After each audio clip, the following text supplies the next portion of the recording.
Welcome to On the Right Side of History with Kansans for Life. Come with us as we connect the pro-life movement's past to present, uncover hidden or forgotten history, and its connections to the battle still raging today. Now, here's our host, Danielle Underwood. Hi, everyone, and welcome back to On the Right Side of History with Kansans for Life. Today, Kansas State Representative Rebecca Schmoe joins me in the studio to share her deeply personal story from her past and also to talk about her activity today in the State House and how she is going to the State House to represent pro-life values and really help move legislation forward to help protect women and babies and really defend against many threats to life. So just to introduce you very quickly, Representative Schmoe is a lifelong Kansan. She spent the last 20 years in Franklin County. She's a mom. She's worked in banking and with the school system. And she spent 10 years getting active politically and at the state and federal levels. So you really worked on making your voice heard to those elected officials who were representing you. And then in 2022, you were elected officially to represent the people of Franklin County in District 59 of the Kansas House. So welcome and thank you for coming, Representative Schmoe. Thank you so much for having me here today to talk about such an important issue. I think the more we have conversations about life and the miracle of, the more comfortable people get with having those conversations in their own sphere of influence. Mm-hmm. So I appreciate you having me here today. And personal stories are the most impactful way to help people understand the life issues just at a deep level. So thank you for being willing, for courageously accepting the invitation to come and be with me here today. So last legislative session, when you were just a freshman in the House, you were a co-sponsor of the Born Alive Infants Protection Act. And I wonder if you could just kind of share, what was that experience like for you? Honestly, it was one of those things that you're put in a certain position at a certain time. You're put in a right place at the right time. I believe, because of the relationship that I have with God, I believe that was orchestrated by Him. While I was running, I made sure to continuously say out loud in front of people that send me, I will go.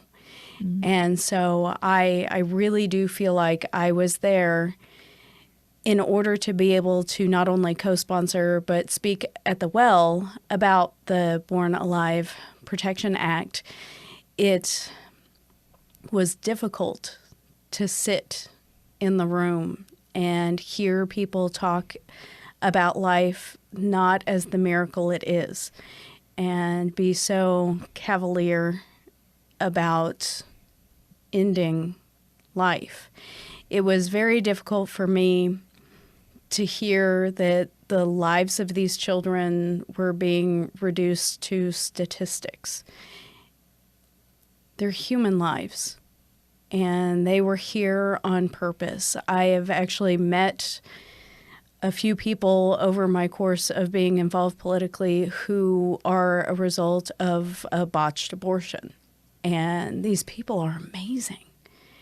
And I took great offense to them being talked about like they were expendable, mm-hmm. because having met them and seeing the impact that they've had, they're the furthest thing from expendable. Mm-hmm. And so it was very emotional. I remember that they served us either lunch or dinner. It was a long day.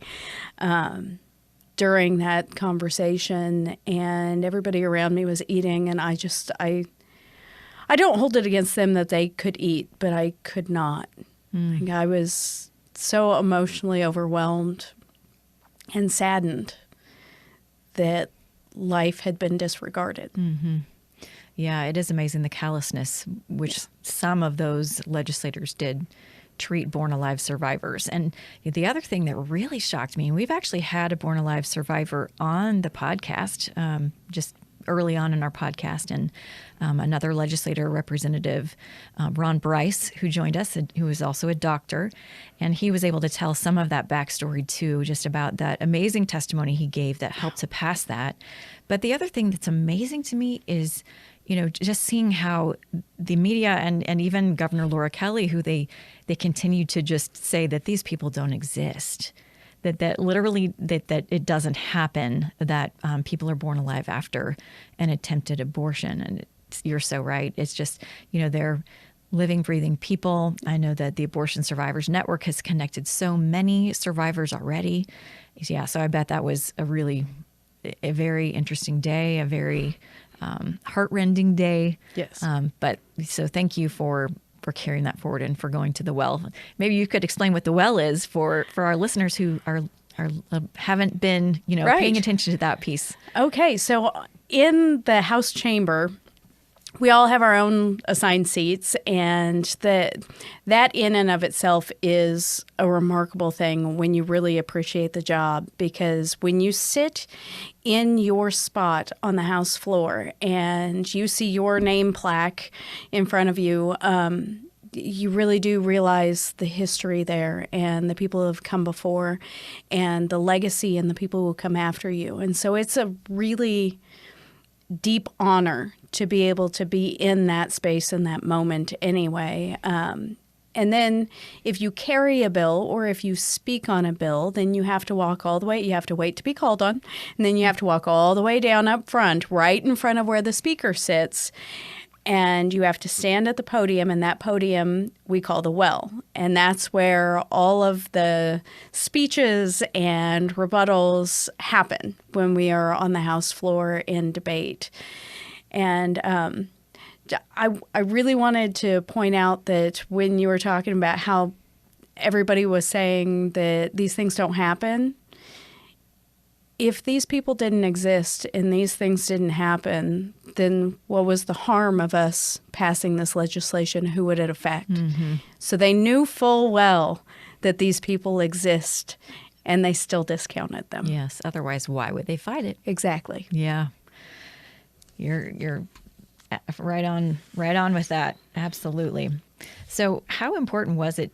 We had several veto overrides last session, and I'm sure you were involved in all of those. And I know you were involved in all of those. And I'm just wondering, how important was it to you to stand together with that group of legislators who said, nope, we're not going to accept this veto. This is too important to not act together and to stay unified to pass this pro-life legislation. How important was that to you? I think that it was incredibly important to all of us, because we collectively, everyone who voted to override the veto, we collectively understood that if we failed to stand for life, if we failed to protect children who had already been born, who were no longer considered part of the mother, and all of the other things that you hear, if we failed to protect them, then we would have lost ground in our fight to protect life, liberty, and the pursuit of happiness. We all understood on some level or another that this was not only to protect the lives of the children that we were talking about, it was to protect the lives of all of the children yet to come. And so it also helps solidify us as a body to make sure that we were all on the same page, working together, and we were able to override a lot of vetoes last session because we all understood the magnitude of what was going on. And this was, quite frankly, the most important one to me. It was the most personal to me. Mm-hmm. And that's because you are very strongly pro-life. And so that kind of brings us to the more personal, the reason that I invited you. I mean, obviously, you're a strong pro-life legislator. So you are, one of our champions right there in the State House. But you also, I think what makes some people so powerful in the way they're able to speak about certain issues is that when they have a personal story to tell that really launch them into becoming that kind of advocate for life, for preborn babies, and also for the mothers. You know, as a pro-life movement, we are just as much here to protect women from the abortion industry and to protect all people from threats to life, wherever those come from. But, you know, you definitely have that kind of story. And so just like all of us, you have life experiences that have shaped you as a person. We all have good experiences and bad experiences, good decisions and bad decisions, everything that makes us who we are, and we learn as we go. So, you know, I invited you here to share that particular story with us today to help us get into the hearts and into the minds of so many women. And you courageously accepted that offer. So why don't you go ahead and share that story? Tell us what makes you so pro-life. Okay, so I'm going to try to not get overly emotional, but it is an incredibly emotional story, and it is still 21, 22 years later, still very raw. So whenever I was young, or late teens, early 20s, I married someone who my family was not excited about me marrying. Turns out they were right. And I was in a very violent situation, and I needed to escape that. Mm-hmm. And the day I decided to run, I full well understood that I was probably going to die either way. Mm.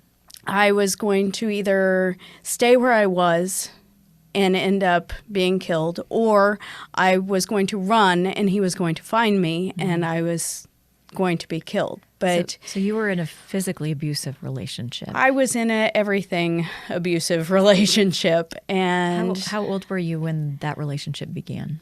16. Okay, so you were just so young. Yes, and I mean, just I was a kid, and I made terrible decisions. I mean, really bad decisions, and I was smarter than that, and I was raised better than that. Mm. However, we find ourselves making bad decisions in life, and you can do one of two things. You can choose to dig the hole deeper, or you can stop digging the hole. Mm. And so there came a day where I stopped digging the hole and I started looking for an escape. And when I did, I was in a traumatic situation and a very vulnerable state of mind. I was trying to remind myself that I was still a person and that I still mattered, and on some level that I was still desirable. Mm-hmm. Well, and I'm sure that abuser did everything in his power to make you feel like you weren't, like you were not worthy of love, because that's part of the control, right? That's part of the manipulation system that they really build around a victim of abuse. And he had succeeded incredibly. Just broke you down. It did. Mm-hmm. And so when I escaped that situation, I ran headlong of my own free will into more bad decisions. And one of those decisions was I very quickly, even before the divorce was finalized, I got pregnant by someone else. And I would never... I don't want anyone listening to this to think that I'm glamorizing or condoning the decisions that I made. I am not. I also am not ashamed of decisions I made out of trauma. I understand forgiveness, and I understand what it's like to rebuild your life from the bottom up. Mm-hmm. And I had an amazing support system around me that helped me do that. But while I was still in that traumatic situation and I was dealing with all of the emotions, if you can imagine, I defied my parents and made a bad decision to be in this relationship in the first place. I failed, I felt like, at being a wife. I failed at protecting myself. I was trying to escape a terrible situation. I was scared and I lashed out and I was ashamed of who I was at that moment. And then you add in the fact that I had been to a doctor that had told me for a number of years at that point that I couldn't have kids and that I was never going to be pregnant and I should just take that off the table. Someday maybe I could adopt, but pregnancy was not an option for me. And on top of that, I had previously had a miscarriage at home. That was so much trauma you were So carrying. much. So much.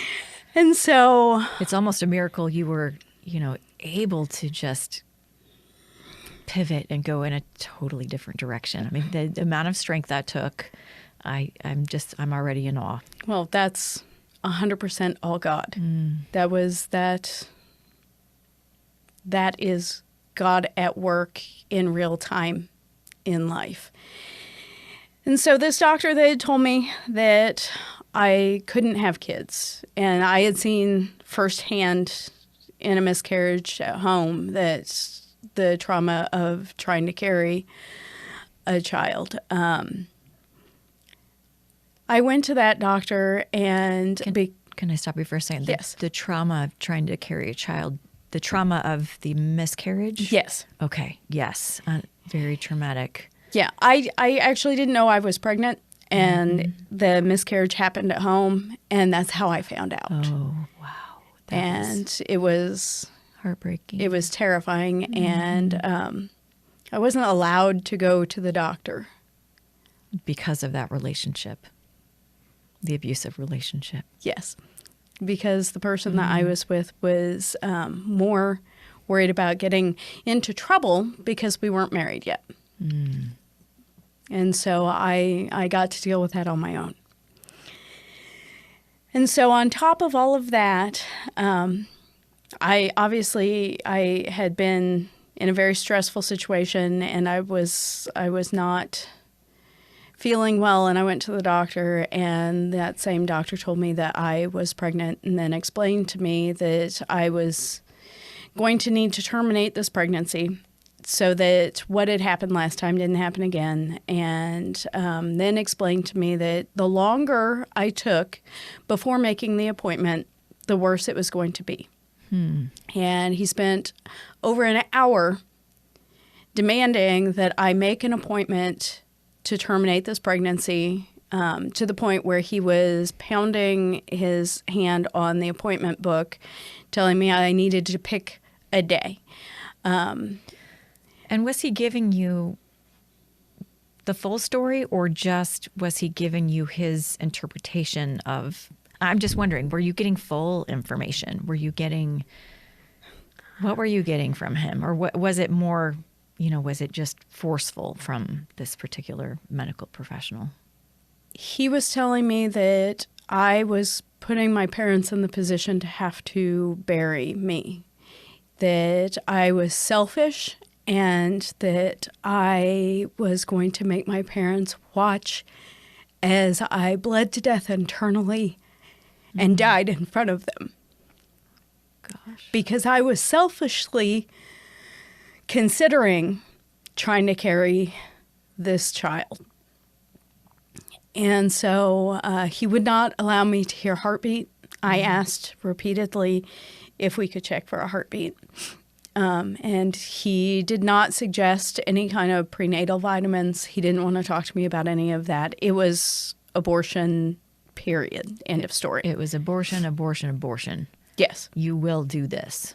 Yeah, you have to. Is what he said. Yes. Eventually, his nurse came in and ushered him to other patients. Like I said, he had been in the room with me for an hour, telling me every horror story that you can imagine about internal bleeding and death. And so when she ushered him out to other patients, she closed the appointment book and she said, just take tonight. I know that this is difficult, take tonight, call me in the morning, and we'll get something scheduled. And so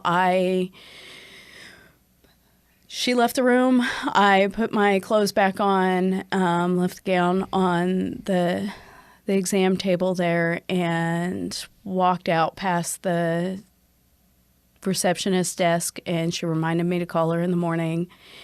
And I got in my car and I started to head to the father to explain to him, I know that this is the most horrible timing that it could possibly be, and I know that I'm a mess, but you know, we need to have this conversation. And on that ride, I began to pray, and I was talking to God, and it hit me undoubtedly that this is not the next decision of my life, but the first decision of someone else's.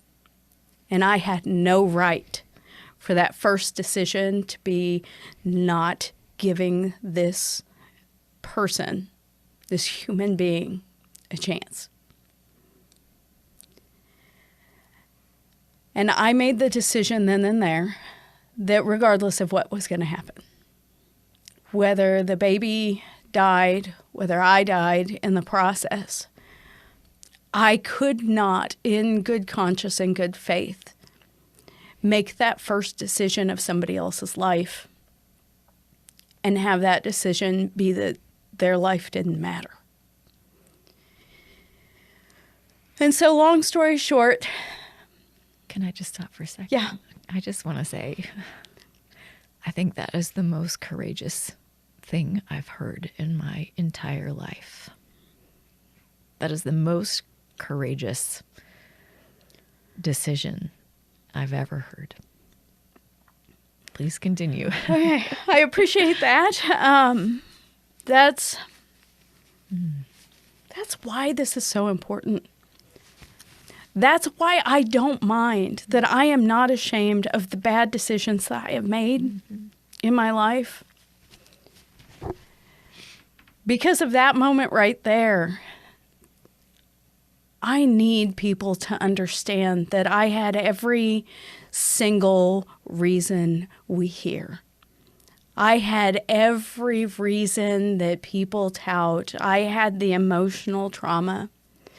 I'm a rape survivor. I have been through the hard things. I had every reason. I had a doctor, my medical professional that I trusted, telling me that this was going to kill me and the baby wasn't going to survive anyway. It was going to kill me. My parents were going to have to see this and bury me. And all of that, we hear all the time. And I don't want to throw anybody under the bus, but we hear all the time, trust women. Trust women. I trusted God. That's some women you can trust, some women you can't. I trusted God. And that life that I chose to not make that first decision for is now 21 and has touched so many lives. And who knows the ripple effect that his life has created. I have no idea. There's no way of knowing. On this side of eternity, there is no way of knowing what he has done or what he will do, or the other two children that I miraculously carried full term and who are amazing individuals in their own right today, who probably wouldn't be here had I believed that I couldn't carry a child. And I don't know what kind of ripple effect their lives have and what they're going to do that's going to change the world or change someone's world. But what I do know is that I get to tell this story and have ownership of bad decisions that I made and use that Use that mess to be a message to people that you can have all the reasons right in front of you to terminate life. And if you choose not to, and it works out to where you go full term and the baby's born, great. That's amazing. If it works out that the baby dies while you're carrying it, that is heart-wrenching and awful. And it's also a natural process.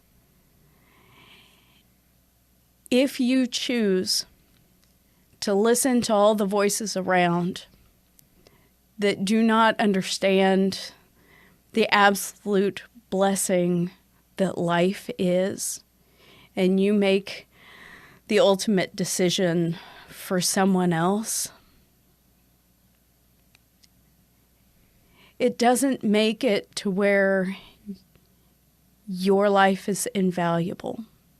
It doesn't make it to where you can't change your mind and learn the value of life. It doesn't make it to where you can't use your own experience and warn other women about the coercion that happens and about the resources that we have available now. The more resources available now than we've ever had that support moms, and mental health resources that support women who have made that ultimate choice for someone else's life. We have so much available to us now that we've never had before that supports women regardless, so that we can continue to have conversations like this and make sure that people understand that we don't hate anyone. Mm-mm. It's not about that.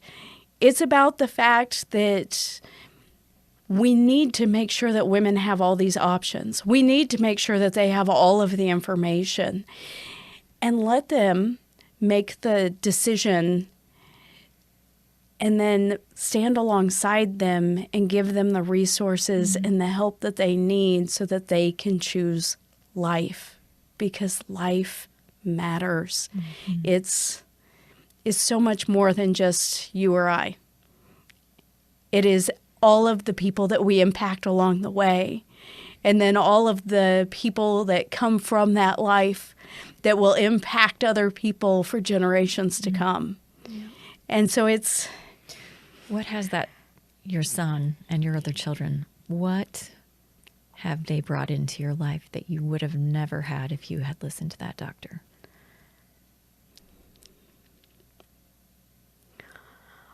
The two biggest, and I know that they're huge overview, but the two biggest would be hope and love. And they help me establish and strengthen my faith. They help me personally understand that regardless of the pain that we have experienced in life, there is joy to come. Mm.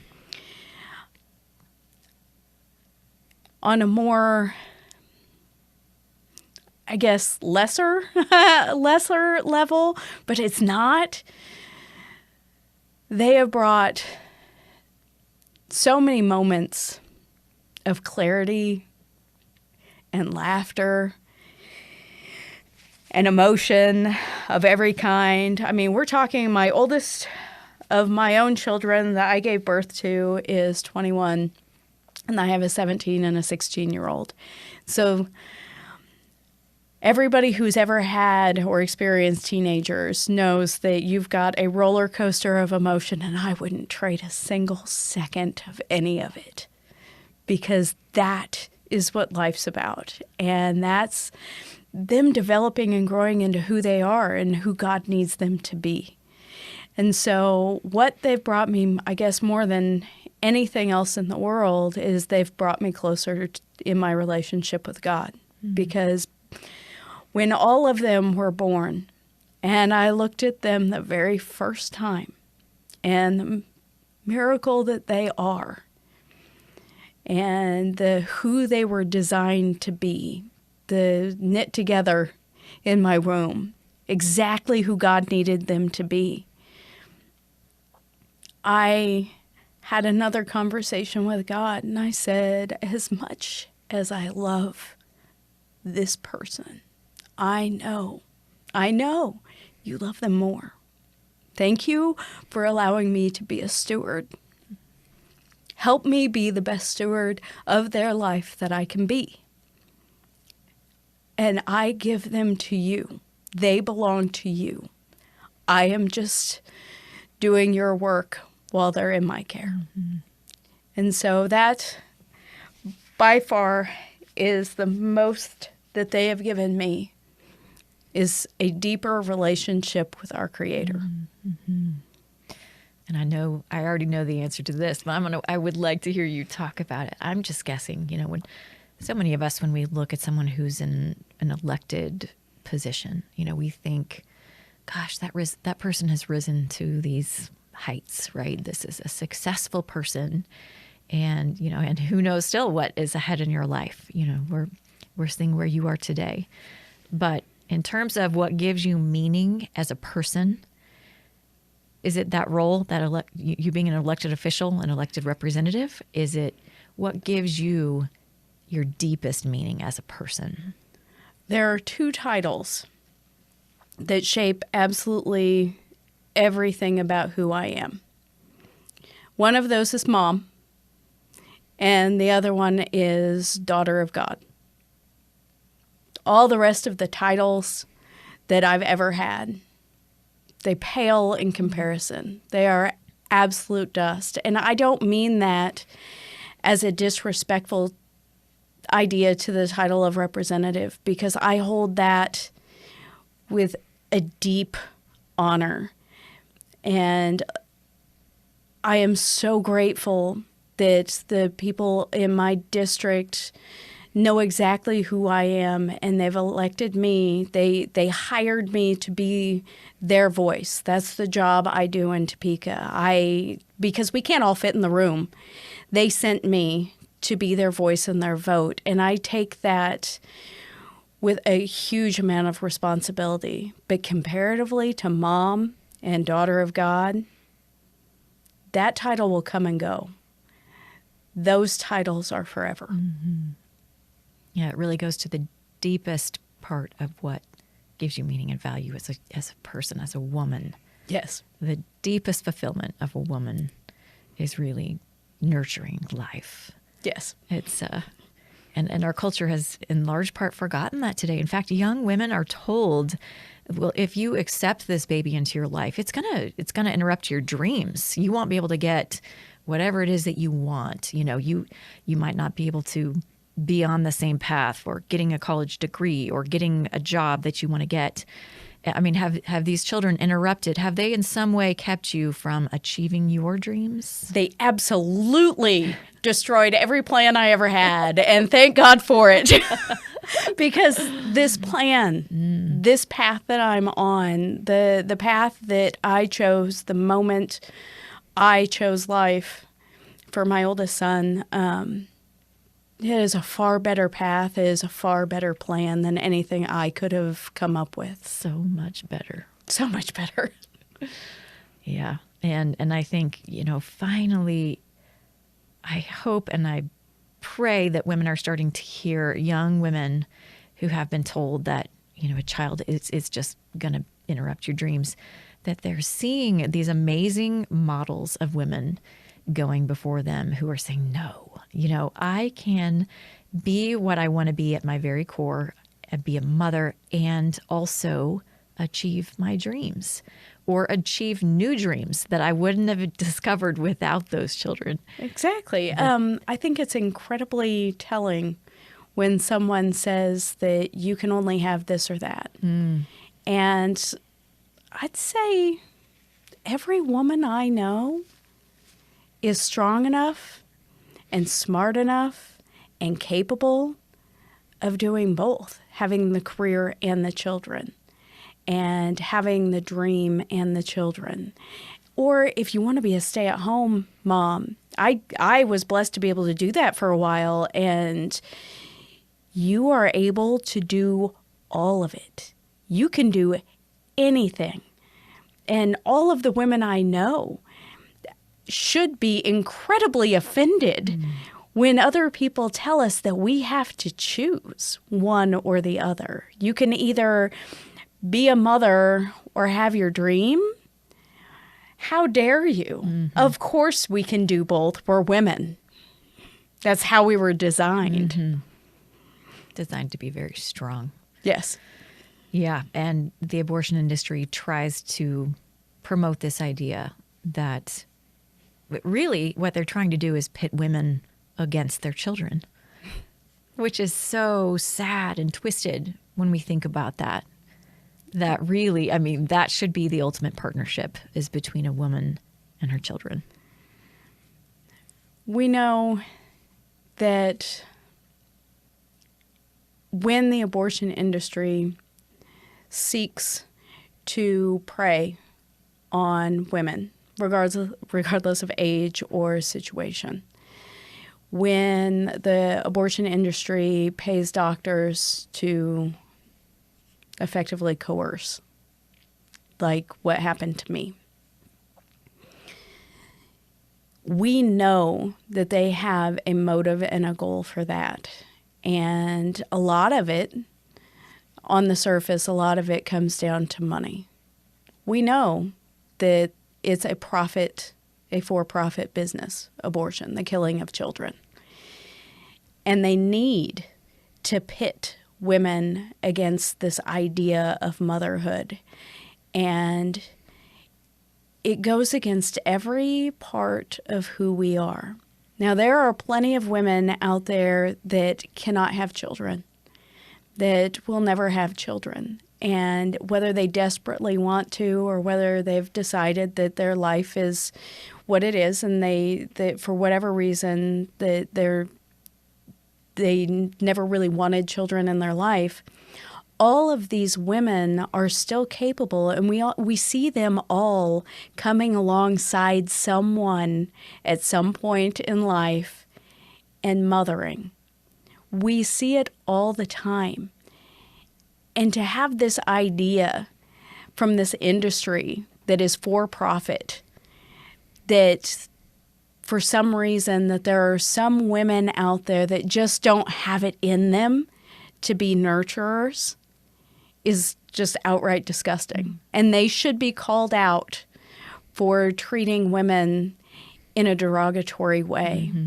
Because like I said, we can do all of it. And whether you have natural children, whether you've adopted children into your family through the legal system, whether you just happen to be the cool aunt that comes and picks up your nieces and nephews and goes on adventures, whether you are the work mom, regardless of any of society's standards of what mom looks like, all women are that to one extent or another. And yet we've got all of these women who will buy into the profit-driven business that you don't need to have children. Children, they're not even children. Mm. They don't matter. Their lives are non-existent, and it doesn't make any difference, and they are to be discarded. Mm-hmm. And yet we see women in all walks of life who practice being a mom. And you know that that's by design. Mm-hmm. And so this business driven by money, to convince them otherwise. Yes. Yeah. Let's talk for a second about coercion, because I think it's interesting that you use that word. I think that, we had a recent podcast where we spoke with a woman who is a victim advocate of human trafficking victims. And so we've been talking about coercion and what that means. And a lot of people aren't familiar with that word, or they're just it's hard to wrap your mind around it. So in your case, the coercion you experienced came from a medical professional who, for whatever reason, felt like it was within his professional scope to demand that you had an abortion. there was obviously some information he was either missing or withheld. So either way, it's sad to think that was pushed on you with such forcefulness, and amazing that you were able to withstand that. We also know that coercion comes from other people. I mean, in that relationship, the abusive relationship you experienced, if that had been the context, it's very likely that that abuser could have potentially been the coercive party. So, and it sounds like actually he was in that first instance, when you really needed medical care and you didn't receive it because of his influence. So is there anything else? I mean, when people are thinking about coercion, other sources that comes from, that, that pressure placed on a vulnerable woman at a most vulnerable time in her life, probably no more fearful time than if she's not being supported in this moment where she's discovering that she is going to become a mother, unless, she travels a different path. So what do you think people need to know about coercion, coerced abortions? What's important for us to understand? In my situation, when you go to a doctor and you trust, you legitimately trust that they know what they're talking about, they're the expert. That's why you go to them, because they're the expert. And when the expert is telling you that you need to terminate because you're going to die, you tend to want to believe the expert. That was a very difficult situation to go against, quote unquote, the expert. Mm-hmm. But then again, I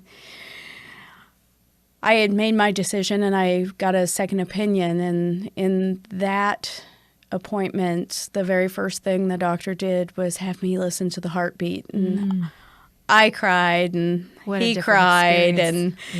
And totally different experience. And that doctor said, listen, it's true. This is gonna be touch and go, and you might lose this baby, and you might be on bed rest, and it will be really hard. But I think you can do it. We can do this.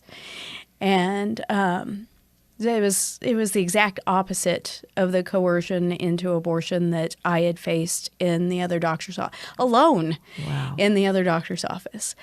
But coercion can come from all kinds of places. It can come from parents. It can come from traffickers that want to continue to sell you. It can come from well-meaning friends. We have heard stories that it came from very trusted, well-meaning people in the church. There are so many places, and generally speaking, when a woman is in that incredibly vulnerable state, you can be coerced into just about anything if you really don't have your mind fixed on the fact that it's not your place to make that decision. My bonus daughter, one of my bonus daughters, is a mother of twins, and when she was pregnant with them, her doctor said that one of them had a deformity, a hole in their head. And so she was encouraged to consider terminating one or both and starting again.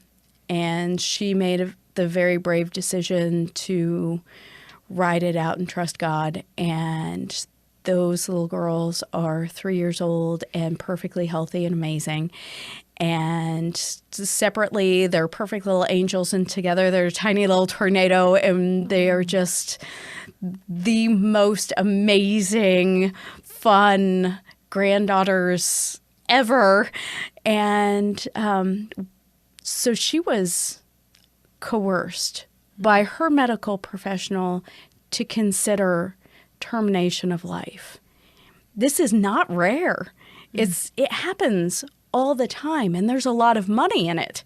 And so it is vitally important that women know that whether it's a well-meaning loved one, whether it's someone who is using and abusing them, whether it's a medical professional that you trust, Coercion can come from any direction, but there are resources available when you choose to seek other options. There are health life centers all over the state of Kansas. Mm-hmm. There are people that you can contact for emotional support or financial support, or after the baby's born, diapers and things like that. We have so many resources now that I think the more we explain what coercion is and the directions it can come from and how to overcome it, how to recognize it while it's happening, and how to overcome it, the more lives we can save. Mm-hmm. Yeah. And I love how you said you had a good support system that helped you to overcome that really terrible situation you were in. And I'm sure it took time and it took patience on your part and on their part just to try to work through all of that trauma. And I'm wondering if that's maybe a key takeaway for us here right now is things we can do to walk alongside a woman who is being pressured toward abortion, who is being told, you cannot do this, or being told that she's not strong enough, or being told that, she should put her dreams, right in front of her and not let any kind of side, any kind of sidetrack take her away from that. What could we do? I mean, how do we support, other than supporting the pregnancy resource centers that you mentioned that are doing amazing work? But I think also, being, maybe there's a woman within our own church or within our neighborhood or within our family who needs that kind of support. What can we do as some good concrete steps? I would say where we all start is conversations like this. I say it all the time, genuine one-on-one conversations is where we change the world. That's where real ideas are transferred. That's where we find real hope and steps forward. So don't be afraid to talk about it. That's first and foremost. In my position, I could be scared to let people know what I had been through in my past. And who does that help? It doesn't help anybody if I hide that part of what built me into the woman I am today. So starting with having genuine conversations and letting other women know that, listen, you're not the only one. I've been in these situations before. I have dealt with severe trauma in my life. Just giving them the lifeline to reach out to know that someone else has been through it is a huge place to start. Aside from that, my support system made sure that I knew that I was loved and valued regardless of any decision that I made. Mm-hmm. They were very adamant with the fact that they were not going to add to trauma by trying to lay on guilt. Mm-hmm. And so we need to be very mindful of our words and not only how we talk to the person or about the person, but how we talk about things in general. Mm-hmm. And I loved the point you made earlier, too, about how our movement fully embraces women who have had abortions and then later regret it. And they would like to, they see that as a moment in their life that changed them as a person, and that they want to bring the pro-life movement into, they are pro-life after having gone through that healing process, and they just see that was a pivotal part of their life, and that they want to help move the cause of life forward. So I think if we, making sure that we're not coming across as in any way rejecting of any woman who wants to be on the side of life, I think that's essential.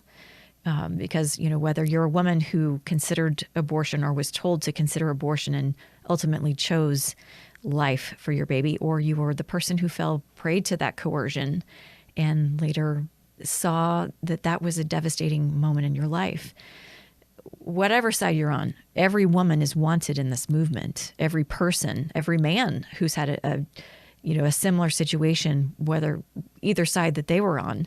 I think, once you turn to becoming a pro-life person, you don't go back, because the truth resonates and it just becomes a core of who you are. And you want to be, we want to welcome all of those people into this movement because it is the truth. It is. And as far as the men involved in the pro-life movement, I would be remiss if I didn't say that their voice absolutely matters. Mm-hmm. I need men to stand up and protect life. That's what they were created to do. And anybody that says that their voice and their values have no place in this conversation, that is what they're designed to do, is be the providers and protectors. And I need men to understand that this is not strictly a woman's space. Mm-hmm. They are needed and they are wanted in this conversation. You bet, because this is a human rights struggle. Absolutely. It's all about the human family and yes. the intrinsic value in every single life. Every life is precious. Every life has purpose. So I'm 100% with you. I know we all are. Well, so on behalf of Kansans for Life, this has been a really amazing conversation. You have been so vulnerable, so honest, so deeply. You've just shared so much of yourself, and that is an amazing gift to all of us. And I just want to thank you for your courage, because that kind of courage is what changes the course of history, that kind of story. So thank you. Well, I appreciate you giving me the opportunity to tell my story. I appreciate the fact that you guys are doing the work that you're doing and bringing real life into this conversation. And it is a deep honor for me to be able to share my story, not because, it's me, but because I know that my story will resonate with so many other women out there that however their story ended or whatever happens next for them, they need to know that they're not alone.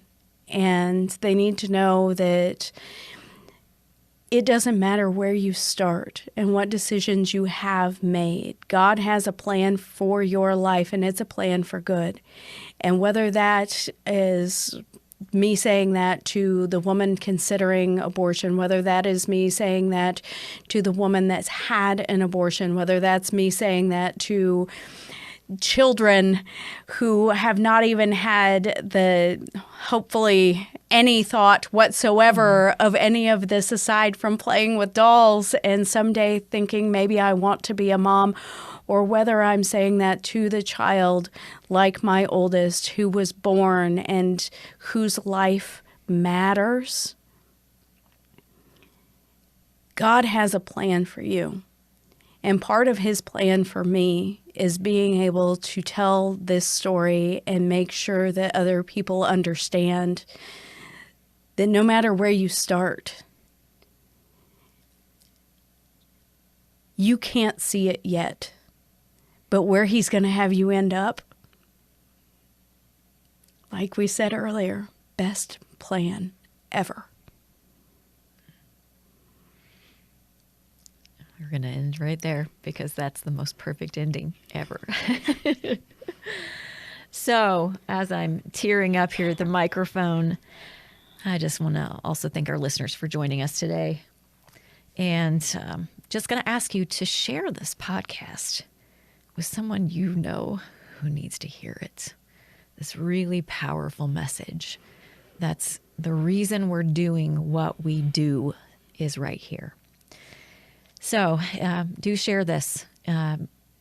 We can only grow this podcast with your help. So you can help us do that today.